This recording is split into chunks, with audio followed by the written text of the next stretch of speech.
ایک جج کا دلچسپ واقعہ۔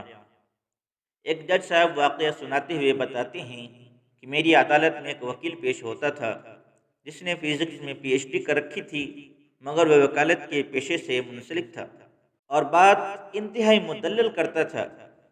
اس کی خوبی یہ تھی کہ وہ ہمیشہ مظلوم کا کیس لڑتا تھا۔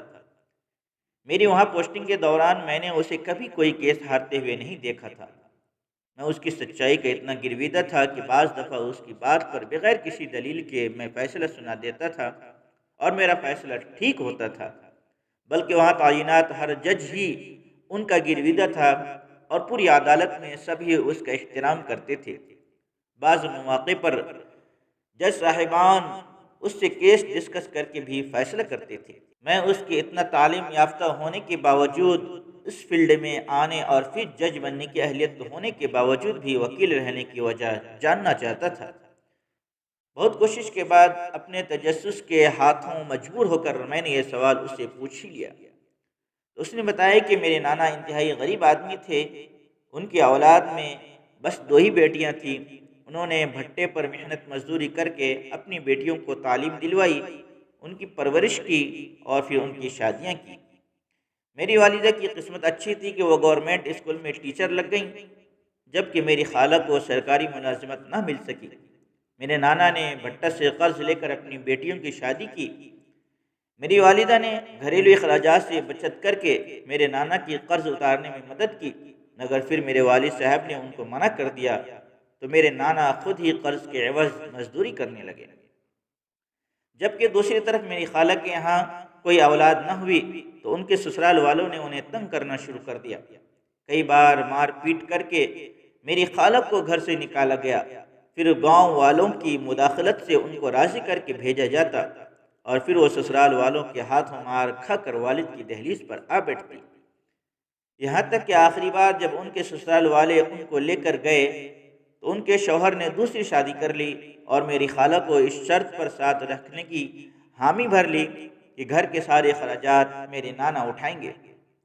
میرے نانا بیٹی کا گھر بسانے کی خاطر مزید مقروض ہوتے گئے اور پھر سردیوں کی ایک دھند میں لپٹی صبح کو جب وہ سائیکل پر جا رہے تھے تو گنے سے بھرے ٹرالے کے نیچے آ گئے اور اس دنیا سے کوچ کر گئے۔ جب میرے نانا فوت ہوئے تب بھی مقروض تھے۔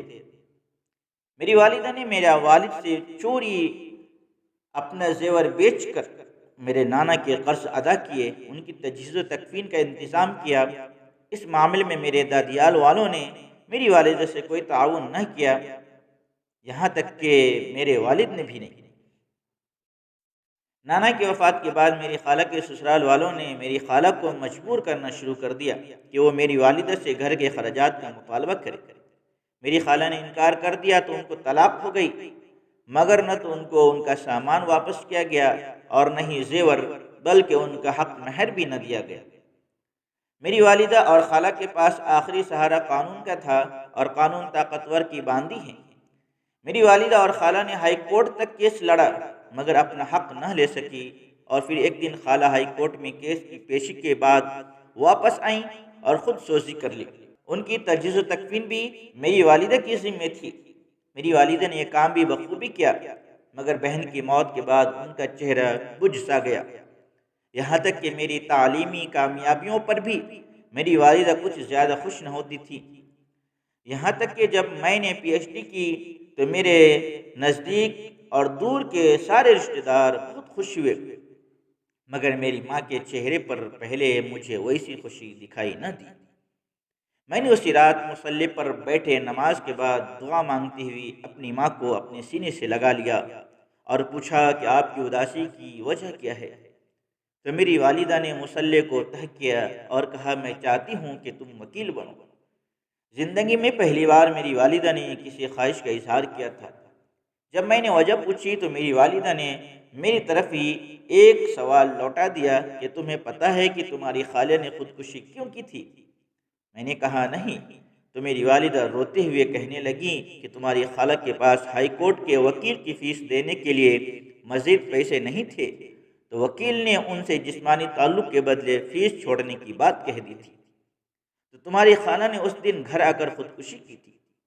بس اسی دن سے میرے دل میں یہ تمنا پیدا ہوئی تھی کہ میں اپنے بیٹے کو وکیل بناؤں گی، ایسا وکیل کہ جو کسی غریب سے پیسوں کے عوض جسم کا مطالبہ نہیں کرے گا، ایسا وکیل جو مظلوم کو انصاف چھین کر دلائے گا، مگر میں کبھی تمہارے والد اور تمہارے ڈر سے اس خواہش کا اظہار نہ کر سکی۔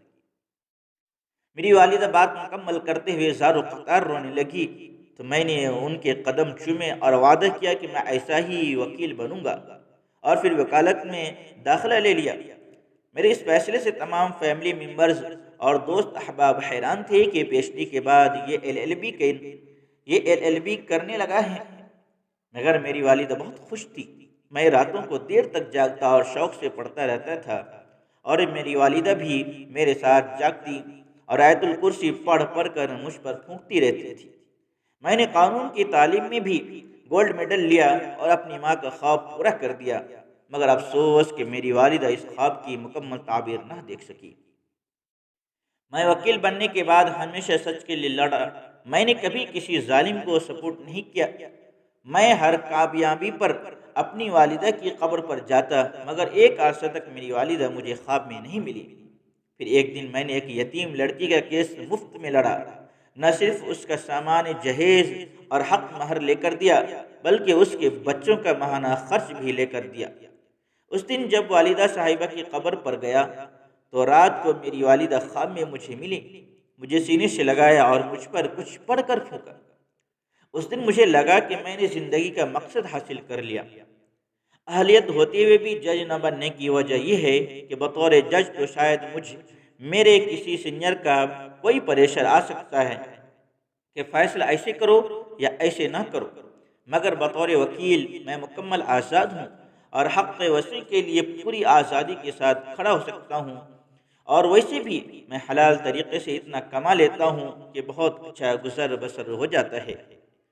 جج صاحب بتاتے ہیں کہ پہلی بار مجھے احساس ہوا کہ عزت عہدوں میں نہیں بلکہ اعمال میں ہوتی ہے۔